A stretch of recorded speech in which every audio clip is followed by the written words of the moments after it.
Hey guys, welcome back to the channel. My name is Lost in Dead Space, and welcome to my first of many videos where I'll be going over stuff in the video game world that interests me. And if you have similar interests, be sure to subscribe because I will be doing this pretty regularly alongside the other stuff I do on my channel, depending on how successful these videos actually are. So, how much stronger is the Xbox Series X to the PS5?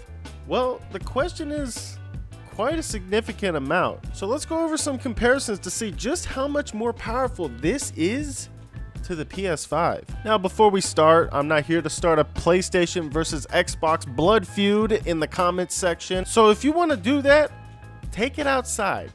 And by outside, I mean the Xbox Twitter feed. I'm only going to be comparing these consoles in raw processing power. I'm not going into game exclusives, console sales, game subscription options. No, I'm keeping that cancer far away from our bodies. But if you guys still want to bitch at each other in the comment section below, I mean, you can do so. That would help me out in the algorithm, you know what I mean? So, just recently, the Xbox Series X was crowned the king of consoles, the strongest console in the world. And this news made Microsoft very, very happy. And it made Sony not very happy. I'm sure they already knew their console was inferior when it came to specs, but I'm sure they weren't excited to see just by how much. I did a deep dive on the internet, making sure that what I read was not one-sided, cross-tracking a bunch of different articles about the comparisons that they have made, and the conclusions kind of surprised me. Now, it's hard to get a great comparison on either console's max output because there's just no games at this moment that are slightly demanding of these consoles.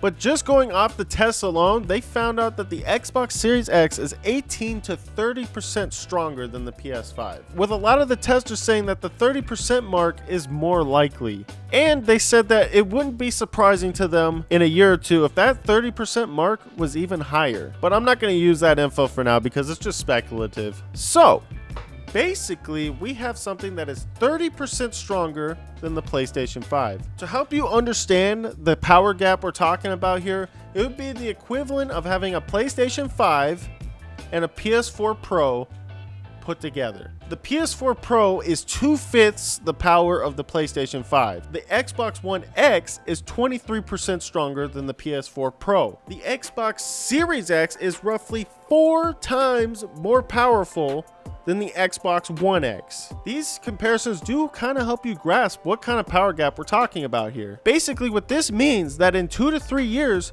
there are going to be games that play significantly better on the Xbox Series X than on the PlayStation, as well as seeing games that are made exclusively for the Xbox have a much higher ceiling when it comes to graphical potential. This is an issue, so much so that Sony is already working up a redesign for the PlayStation 5. We don't know too much about what they're doing, but there is conclusive evidence that they are throwing the idea around of having a console with multiple graphics cards or a better processor with better internals. And also, the big rumor going around the world is that we might be seeing a PS5 Pro way sooner than we want to. Maybe even within the next calendar year. We do not know anything about the redesigns or the speculative PS5 Pro, but it does go to show you that the power gap is not something you should ignore. If Sony themselves is reworking their whole strategy over this issue, everyone who's about to buy a console for them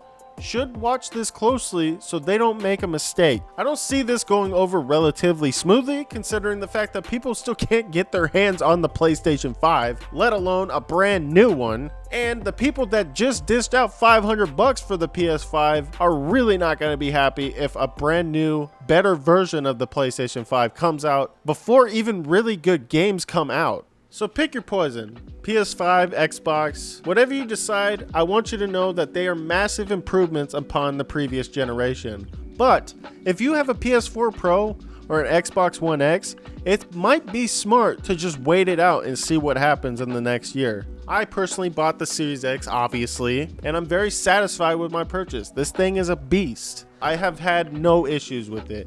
And there are people that are super satisfied with their PlayStation 5. So it's kind of a just pick your poison. What I think they should do is create a console with interchangeable parts. Depending on how much money you want to spend is how powerful it can get. You just kind of open it up like a Lego set, snap in and out parts for upgrades. That would be basically what I think the future of consoles will be. Just because the way that technology is expanding exponentially, it will be hard to keep these relevant for a long period of time. I don't know. These are just my ideas. If you like this video, leave a like, subscribe, share with your friends, help this channel grow. If you have similar interests in video games that I do, be sure to subscribe. The next video I'm going to be covering the brand new Dead Space that just got released while I was recording this video. Unfortunately, I have something to do tomorrow, so that'll be out in the next 2 days. But if you want to see what I have to say about that, be sure to subscribe. And if you can tell by my name, I'm very hyped about that game. So thank you guys once again. If you want something to watch right now, I got a why I think Borderlands 3 sucks over here. And why I think Warzone sucks on consoles, because it does. Let's be honest, it kind of sucks. But anyways, thank you guys once again. I love y'all, and I'll see you all in the next video.